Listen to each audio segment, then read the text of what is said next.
या पुढच्या बातमीकडे मुंबई उत्तर पश्चिम मधून शिवसेनेकडून आता रवींद्र वायकर यांना उमेदवारी मिळण्याची शक्यता वर्तवली जाते। त्यामुळे अमोल कीर्तीकर विरुद्ध रवींद्र वायकर असा सामना रंगण्याचा अंदाज आहे। अलीकडेच शिवसेनेमध्ये प्रवेश केलेल्या वायकर यांची लोकसभेवर वर्णी लागणार का हे आता पाहावं लागेल। वायकर यांच्या उमेदवारीवर भाजपने मात्र आक्षेप नोंदवलाय। भाजपच्या कार्यकर्त्यांनी वरिष्ठांकडे नाराजी व्यक्त केली आहे।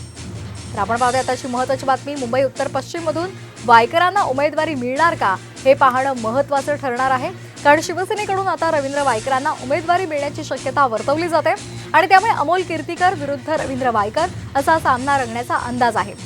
शिवसेनेमध्ये त्यांनी अलीकडेच प्रवेश केला होता, त्यामुळे आता वायकरांची लोकसभेवर वर्णी लागणार का हे पाहावं लागणार आहे। मात्र वायकरांच्या उमेदवारीला भाजपनं मात्र आक्षेप घेतलेला आहे।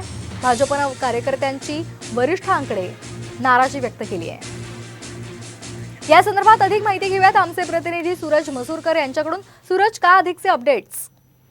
जर का पाहायला गेलं तर उत्तर पश्चिम लोकसभा मतदारसंघात रवींद्र वायकर यांची उमेदवारी कुठेतरी उमेदवारीबाबत चर्चा झाली होती। मुख्यमंत्र्यांनी जी बैठक घेतली होती त्यामध्ये, पण त्यानंतर कुठेतरी भाजपनेच याला विरोध केलेला आहे। कारण रवींद्र चव्हाण यांच्यावरती आधी भाजपचे नेते यांनीच हे केलं होतं की रवींद्र चव्हाण यांच्यावरती खूप आरोप लावले होते ईडीवरून।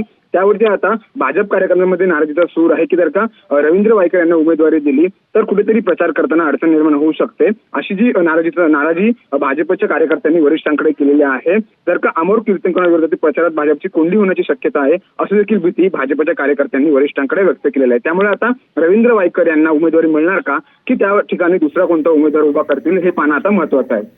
अगदी धन्यवाद आपण दिलेल्या या माहितीसाठी।